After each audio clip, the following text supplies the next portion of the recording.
A principios del siglo XX, los distintos estados latinoamericanos iniciaron la búsqueda de diversos sistemas económicos que les permitieran superar las graves problemáticas sociales que estaban enfrentando. Dado esto, la búsqueda de la industrialización fue un objetivo en el cual las diferentes naciones se basaban. Una economía en expansión como la de aquel país requería de materias primas para su industria, y mercados para sus productos e inversión de capitales.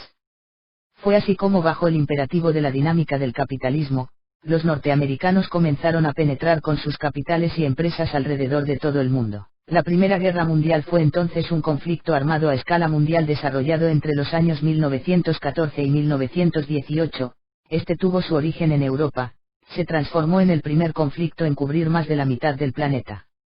Fue entonces el primer conflicto más sangriento de la historia. Por otra parte, después de la Primera Guerra Mundial, Estados Unidos comienza a establecer diversas áreas de influencia en América Latina. Asimismo, la caída de la bolsa norteamericana, producida a partir del llamado Jueves Negro ocurrido el 24 de octubre de 1929, pese a esto se produce un efecto en cadena que da a la crisis un carácter internacional. La crisis trajo como consecuencias diferentes sistemas económicos. Se habla de consecuencias tanto económicas como políticas y sociales. En el orden político, se generó un aislamiento e intervencionismo estatal. Finalmente, el desempleo generó un aumento de los movimientos obreros y el nacimiento de partidos políticos con base proletaria. En América se presentan algunos casos importantes de revoluciones populares que pretenden alcanzar para sus economías un desarrollo sostenido. La Revolución Mexicana, se había vivido un gran desarrollo económico en manos de capitales extranjeros bajo el mando de Francisco Madero. El pueblo se levanta contra el gobierno de Porfirio Díaz. Se destacan también figuras como Pancho Villa con el estandarte de la reforma agraria y Emiliano Zapata al mando del improvisado ejército campesino. En la década del 20 la política económica del Estado es nacionalista, favoreciendo el desarrollo de la industria y de la agricultura nacional.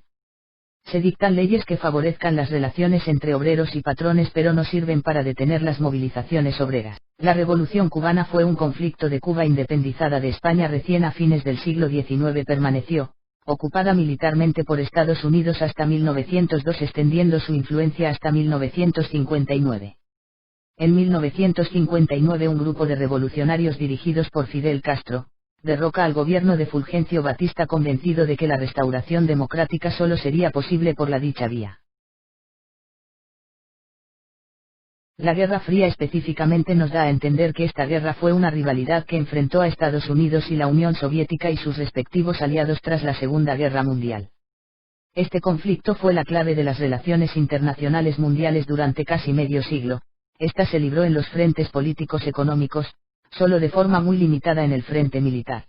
La Alianza para el Progreso fue un programa de ayuda económica, política y social de Estados Unidos para América Latina efectuado entre 1961 y 1970. A comienzos de los años 70 en nuestro país, el presidente Salvador Allende intentó implantar en Chile un socialismo que fuera compatible con las libertades políticas. Se convertiría, de esta manera, en el primer experimento socialista en llegar al poder ocupando el sistema electoral. En la caída de los regímenes totalitarios la sociedad comienza a exigir una mayor participación en la política. En países de América del Sur este proceso ha tenido altos costos, pero, en general, se ha dado en un clima de paz.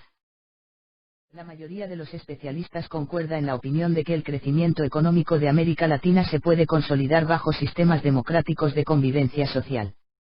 Bajo estas condiciones se podrán establecer sistemas de producción económica que aseguren a los millones de habitantes de este continente niveles de vida que permitan superar la pobreza y los altos índices de analfabetismo.